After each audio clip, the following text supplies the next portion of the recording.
Result आया, अब क्या? जी हाँ, रिजल्ट आ गया, अब क्या करना है? एमएससीईटी पीसीबी ग्रुप का रिजल्ट 2025 और 26 की ग्रेजुएशन एडमिशन के लिए आ गया है। लेकिन अब आगे करना क्या है? तो आगे बढ़े उससे पहले कुछ जानकारी ऐसी है जो हर एक व्यक्ति के लिए जानना जरूरी है, क्योंकि एमएससीईटी एक बड़ा सब्जेक्ट है और इस बड़े सब्जेक्ट को एक ही वीडियो में कवर नहीं किया जा सकता, लिहाजा हमने इसको अलग अलग पार्ट में रखा हुआ है। तो दोस्तों, मेरा नाम शाकिर रजा खान है और आप इस वक्त देख रहे हैं इनकलाब समाचार। इनकलाब समाचार के इस वीडियो सीरीज एपिसोड में आप देखने जा रहे हैं ऐसी जानकारी जो आपके बच्चों के तालीम से लेके उनके कैरियर बनाने तक के आपके लिए निहायत जरूरी है। तो लिहाजा हमने इस कैरियर शो का नाम रखा है कैरियर की पाठशाला, एडमिशन से लेके प्लेसमेंट तक। और आज हम जिस सब्जेक्ट पे बात कर रहे हैं वो एमएससीईटी के एक ग्रुप पे बात कर रहे हैं जो है पीसीबी ग्रुप। पीसीबी ग्रुप मतलब फिजिक्स, केमिस्ट्री और बायोलॉजी, यानी ये वो ग्रुप है जिसमें बायोलॉजी से रिलेटेड कोर्सेज आपको करने मिलते हैं ग्रेजुएशन के। अब आप जब ग्रेजुएशन के एडमिशन के लिए आगे बढ़ते हैं आफ्टर 12th, तो 12th के बाद में आपको ये जानना जरूरी है कि आपको कौन सा कोर्स लिए जिससे कि आपको कैरियर बनाना है। तो अब आपने पीसीबी ग्रुप का एंट्रेंस एग्जाम दिया हुआ है। अब ये कॉमन एंट्रेंस एग्जाम जो आप दे रहे हैं, सीईटी जिसे हम कहते हैं, ये कॉमन एंट्रेंस एग्जाम जो आपने दे दिया है, दे करके अब आपका रिजल्ट आ गया है। अब रिजल्ट आने के बाद में वक्त है कि अब आप इसमें बायोलॉजी ग्रुप के अंदर कौन कौन से कोर्सेस है, कौन कौन से ग्रेजुएशंस है जिसको आप चुनेंगे। अब जो ग्रेजुएशंस आप चुनने जा रहे हैं वो जो ग्रेजुएशन है जिसमें एक आता है फार्मेसी। अब फार्मेसी में आपको अपना करियर बनाना है, आपको एग्रीकल्चर में करियर बनाना है, आपको नर्सिंग में करियर बनाना है या आपको बायोटेक में करियर बनाना है, ये आपको खुद को डिसाइड करना है आपकी अपनी चॉइस के हिसाब से, या फिर आपकी अपनी फाइनेंशियल स्टेबिलिटी के हिसाब से, या फिर अपने फैमिली बैकग्राउंड के हिसाब से। तो उस हिसाब से आप अपना कैरियर चूज करेंगे तो वो कैरियर आपको परस्यू करने में आसानी होगी।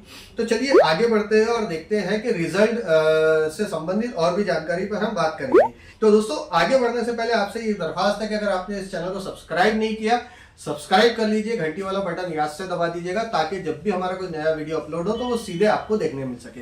अब सीधे आपको देखने मिल सके तो सिर्फ आपको देख के अपने पास नहीं रखना है, आपको इस जानकारी को और भी लोगों तक पहुंचाने के लिए अपने सोशल मीडिया अकाउंट्स में लगातार शेयर करते रहना है। बार बार भी शेयर करेंगे तो किसी न किसी को फायदा ही पहुंचेगा इंशाअल्लाह अजीज। अब जैसा पीसीबी ग्रुप का रिजल्ट का एक्चुअल जो ये होता है, टोटल मार्क्स होते हैं वो 200 मार्क्स होते हैं। अब 200 मार्क्स में से किसी बच्चे ने कितने नंबर लिया है, वो जो नंबर है उसके उस पर डिपेंड करता है। ये जानकारी बच्चों के साथ साथ उनके पेरेंट्स को भी होना जरूरी है, लिहाजा इस वीडियो को आप सभी देखें, पेरेंट्स भी देखें, गार्जियंस भी देखें और बच्चे भी देखें। कई सारे टीचर्स ऐसे जिनको भी ये पास ये जानकारी नहीं है तो वो टीचर्स भी इस जानकारी से फायदा उठा सकते हैं।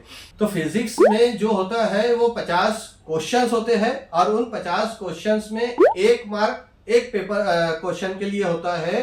1 मार्क का एक क्वेश्चन यानी 50 मार्क्स के लिए 50 क्वेश्चन हुए। केमिस्ट्री में 50 क्वेश्चन आपको दिए जाते हैं, 50 में से 1 मार्क का एक क्वेश्चन यानी 50 के 50 मार्क्स। बायोलॉजी के 100 क्वेश्चंस होते हैं, क्योंकि ये बायोलॉजी ग्रुप है इसीलिए बायोलॉजी ग्रुप में 100 क्वेश्चन रखे गए हैं। 100 क्वेश्चंस के 100 मार्क्स रहते हैं आपको और एक क्वेश्चन का 1 नंबर दिया जाता है। इस हिसाब से टोटल बनती है 200। तो 200 में से फिर आप ऑप्टेंड कितना किए हैं उसके ऊपर में वो डिपेंड करता है आपका रॉ मार्क्स। फिर उसके आधार पर आपका स्कोर यानी परसेंटाइल डिसाइड होता है, वो कैलकुलेट किया जाता है।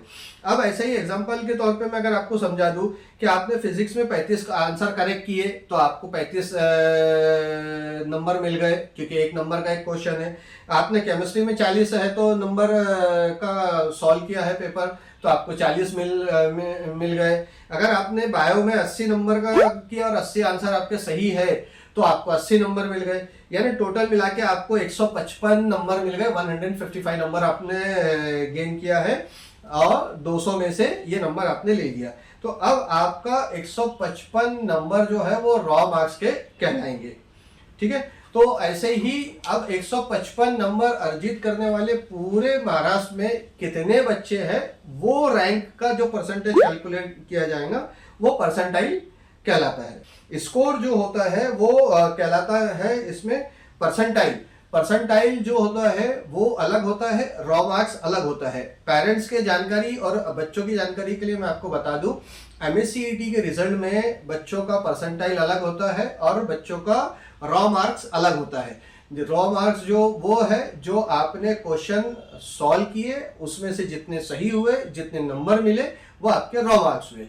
लेकिन परसेंटाइल वो होता है जिसमें पूरे महाराष्ट्र से जितने बच्चे बैठे उनमें से आपको जो नंबर मिले हैं उसने नंबर अर्जित करने वाले कितने बच्चे हैं उसका रैंक निकाला जाता है, जो स्कोर के रूप में भी आप उसको देख सकते हैं और आप उसको रैंक के रूप में भी देख सकते हैं। लिहाजा परसेंटाइल के ऊपर ध्यान देना इसलिए जरूरी है क्योंकि परसेंटाइल के हिसाब से ही आपको कॉलेज चॉइस करने में, कॉलेज को सिलेक्ट करने में आसानी जाएंगी, क्योंकि एडमिशन जो है वो आपको परसेंटाइल के आधार पर कॉलेज में मिलने जा रहा है, कॉलेज में मिलता है। एग्जांपल लेके चलते हैं कि अगर किसी बच्चे का परसेंटाइल आया है 77.96, तो वो इसका मतलब ये है कि जितने बच्चों ने एडमिशन लिया था एमएससीईटी में, फॉर्म भरा था, जितने बच्चों ने एग्जाम दिया है, उन बच्चों में से उस बच्चे का जो परसेंटाइल आया है वो 77.96 आया हुआ है। ठीक है, तो अब ये सेकंड पॉइंट आपको हमने समझाया। अब थर्ड पॉइंट ये है कि परसेंटाइल क्यों जरूरी होता है। तो परसेंटाइल इसलिए जरूरी होता है कि जब आप किसी कॉलेज का कैप राउंड में आकर के नंबर सिलेक्ट करते हो या नाम सिलेक्ट करते हो, तो उस कॉलेज का कट ऑफ, आपका कैप राउंड क्या है, कट ऑफ क्या है, तो इसको हम आपको अगले वीडियो में समझाएंगे, क्योंकि एक ही वीडियो में जानकारी बहुत ज्यादा नहीं दी जा सकती, इस लिहाजा आप अगले वीडियो का इंतजार करें। तो आपको अगले वीडियो में भी वो जानकारी हमारे चैनल पे देखने मिलेंगी इंशाअल्लाह अज़ीज़।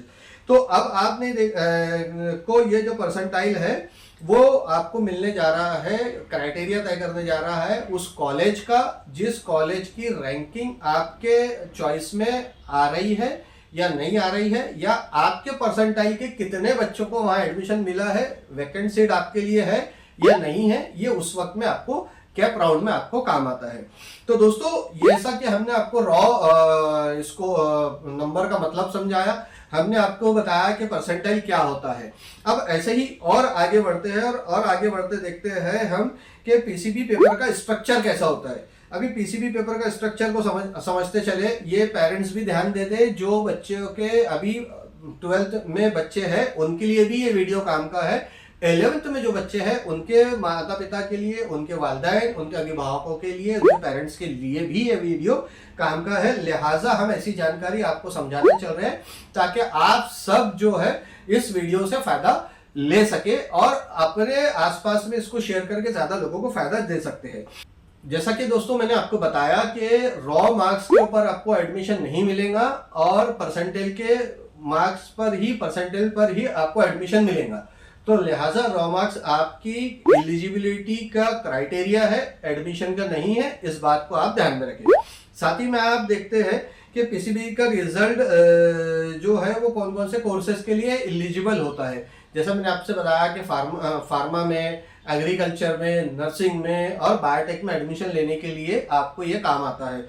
ऐसे ही उनके कोर्सेज क्या है, अब वो कोर्सेज देख लीजिए। तो आप बैचलर ऑफ फार्मेसी कर सकते हैं, बैचलर ऑफ फार्मेसी का एडमिशन ले सकते हैं। आप बीएससी एग्रीकल्चर कर सकते हैं, आप बीएससी हॉर्टिकल्चर कर सकते हैं, आप बीएससी फॉरेस्ट्री कर सकते हैं, आप बीएससी बायोटेक्नोलॉजी कर सकते हैं, माइक्रोबायोलॉजी कर सकते हैं और लाइफ साइंस कर सकते हैं, आप बीएससी नर्सिंग कर सकते हैं।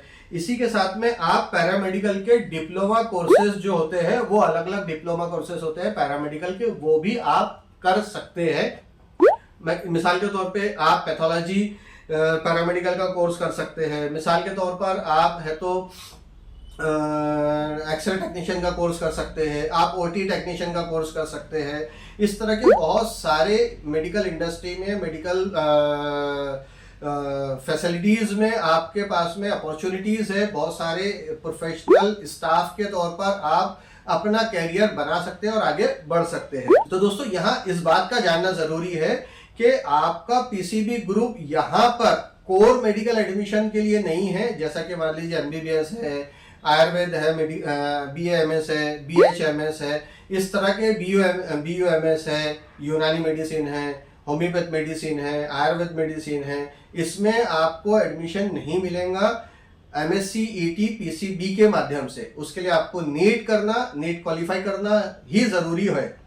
तो दोस्तों, वीडियो को खत्म करने से पहले मैं एक बार फिर से एक रिकैप दे दूं आपको छोटा सा, कि MSc ET के एग्जाम को क्वालिफाई करने के बाद में परसेंटाइल के बेस पर ही आपको एडमिशन मिलेगा, आपको रॉ मार्क्स के बेस पर एडमिशन नहीं मिलेगा। लिहाजा आप अपने बच्चों का एडमिशन करते टाइम परसेंटाइल को भी समझे, रॉ मार्क्स को भी समझे, और उसके 12th की मार्कशीट में आए हुए जो मार्क्स है उसको भी समझे, और आगे अपने बच्चे के लिए चॉइस करें कैप राउंड के माध्यम से। तो कैप राउंड क्या है, इंशाअल्लाह वो आपको अगले वीडियो में हम आपसे डिस्कस करेंगे, आपके सामने रखेंगे। तो चलिए, जब तक के इजाजत दीजिए, अपना बहुत बहुत ख्याल रखें। जो बच्चे कामयाब हो गए उनको बहुत बहुत मुबारकबाद, जो बच्चे कामयाब नहीं हुए उनके लिए best of luck next time के लिए। अल्लाह ने उनके लिए भी राहें बनाई हुई है, ऐसा नहीं है कि उनके लिए राहें नहीं है। इनकलाब समाचार की इस वीडियो सीरीज से आपने क्या सीखा, क्या समझा और आपको क्या फायदा हुआ?